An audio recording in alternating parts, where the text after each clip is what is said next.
it's Diabetic Danica, and today I have with me my mom. Yay! You want to say hi?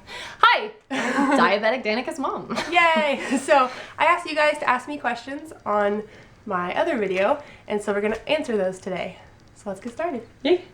I am super excited. Okay, so I'm going to put on the screen who asked it, so I don't have to say it out loud. So number one is very general. What can you share about your first year of managing type 1 diabetes for your daughter? Me. Yeah, that's a good question. When she was diagnosed, we knew nothing about diabetes at all. We didn't know what it even was. I remember on our way to the hospital, 11-year-old Danica asking me, what is diabetes? And I was like, well, it's a condition like asthma. We really had no idea at all. So we literally spent those 3 days in the hospital just learning exactly. I mean, it just felt like a whirlwind. And when they finally released us after the 3 days and we were heading home, I kind of felt like I was bringing a newborn baby home because life had completely changed. So that first year, I've got to be honest, when she was first diagnosed, I was like, that's okay, we're just not going to go anywhere forever. You know, we're going to stay at home, period. And I went to your birthday parties with you. I went to school with me. I think I actually did go to school with you the first day. And I was so freaked out about it. Like, I would even go to the overnights, like, for school. And it was all so new to me that it was really hard to trust. And it was day and night and hour by hour. And the first year, truly, it was like bringing home a new baby. It truly was. And it took us the good year to get used to, a completely new life. So I think the problem is not the problem, but the challenge is when you're diagnosed, you're not just dealing with how to care for your diabetes and know what to do and learn all of the little ins and outs of it. You're also dealing with, the grief of the diagnosis. And it's hard. It's really hard. So I would say definitely by far first year was the hardest. Yeah. It only gets better from there. It really does. So it's very true. Well, that's really true. Okay. So number two, how did you help your daughter accept diabetes? She seemed so positive, like she has just embraced it, got on with life. Thank you. So how did you help her accept it? Is the question. Well, she was 11 years old when she's first diagnosed. So she absolutely knew the world pre-diabetes. She knew, pigging out, she knew...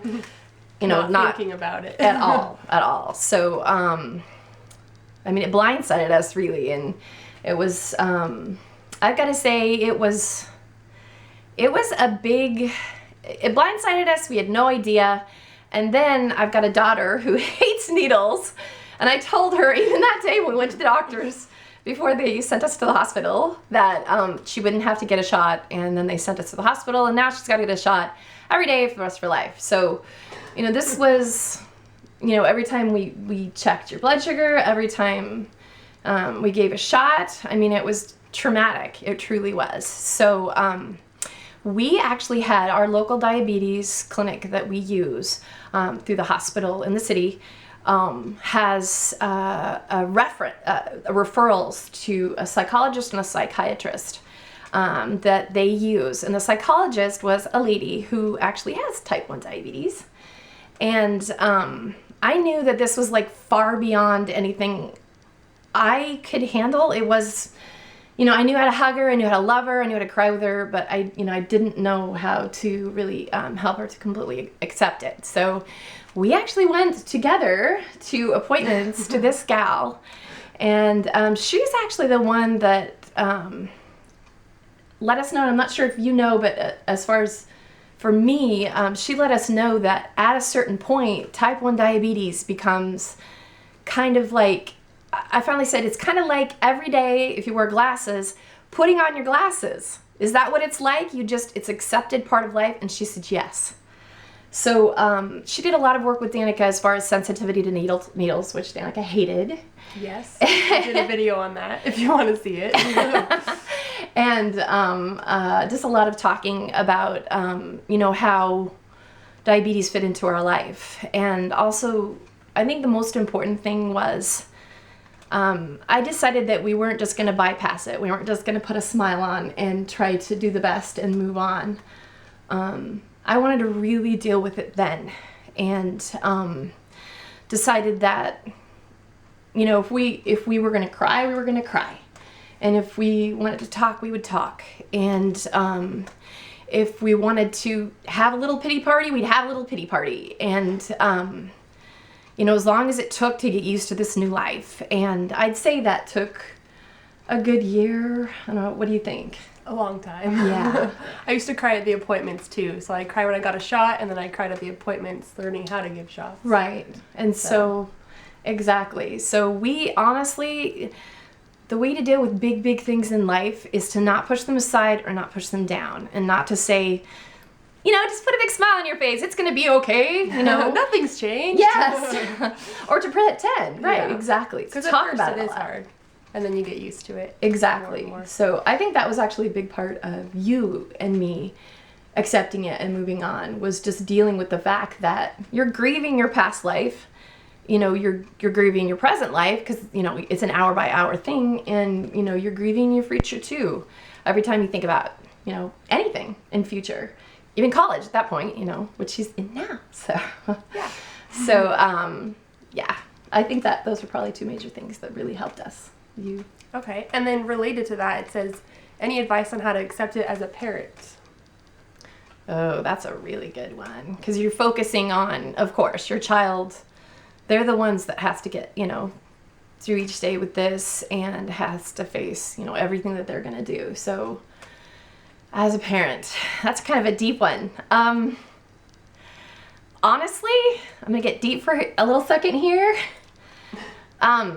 This actually changed the way that I looked at life. And I've got to say that I think that now that we kind of look at the type 1 diabetes as a gift, and I can probably explain that. Most people don't look at life as a gift. They kind of just live through each day, and they want the next pretty outfit, and I don't know, I'm like American. That's kind of like an American thing, maybe. America. And I was that same way. I didn't focus on what we had. I was focusing on the future and what we needed or worried about, you know, just whatever. You're just your American life. So, and this made me stop, definitely stop, because diabetes is an hour by hour thing. And diabetes, each day that you have it and you have the gift of the person that has it, is a gift. And it made me focus on now and how important it is to live for today and thank God for today. So I've got to say, it took me a long time and lots of tears, but it truly changed my point of view, and I can't thank, you know, I see it as a gift. So, and I think you do too. Yeah. Yeah. Wow.